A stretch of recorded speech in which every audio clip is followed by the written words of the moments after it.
ঢাকার ৯০ দশকের কুখ্যাত আন্ডারওয়ার্ল্ড ডন কালা জাহাঙ্গীরের জীবনী অবলম্বনে নির্মিত হতে যাচ্ছে একটি আলোড়ন সৃষ্টিকারী সিনেমা। এই ছবিতে ভয়ঙ্কর কালা জাহাঙ্গীরের চরিত্রে অভিনয় করবেন ঢালিউড সুপারস্টার শাকিব খান।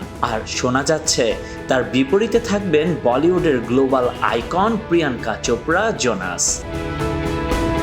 সিনেমাটি ঘিরে ইতোমধ্যেই শোবিজ অঙ্গনে শুরু হয়েছে ব্যাপক আলোচনা ও গুঞ্জন। এক নতুন নারী প্রযোজকের উদ্যোগে বড় বাজেটে নির্মিত হতে যাওয়া এই চলচ্চিত্রের নাম এখনও চূড়ান্ত না হলেও প্রাথমিক পর্যায়ে শাকিব খানের সাথে কথাবার্তা এবং পারিশ্রমিক সংক্রান্ত প্রায় সবকিছুই চূড়ান্ত হয়েছে বলে জানিয়েছেন সিনেমা সংশ্লিষ্ট একটি সূত্র।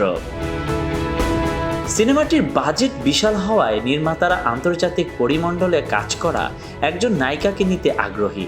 সেই লক্ষ্যে বলিউড অভিনেত্রী প্রিয়াঙ্কা চোপড়ার নাম প্রাথমিকভাবে বিবেচনায় রয়েছে, তবে এ বিষয়ে এখনো আনুষ্ঠানিক কোনো ঘোষণা আসেনি। যদিও প্রিয়াঙ্কা রাজি হলে তিনিই হতে পারেন শাকিব খানের বিপরীতে অভিনয়ের চূড়ান্ত পছন্দ।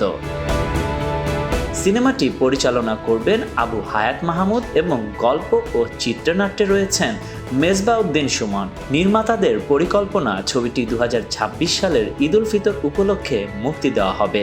এখন পর্যন্ত শাকিব খানের পাশাপাশি আর কারা সিনেমায় অভিনয় করবেন সে বিষয়ে নির্মাতারা কিছু নিশ্চিত করেননি। এখন শুধু সময়ের অপেক্ষা প্রিয়াঙ্কা চোপড়া সত্যি ঢালিউডের এই বিগ বাজেট প্রজেক্টে যুক্ত হন কিনা। Desk report, news now 24।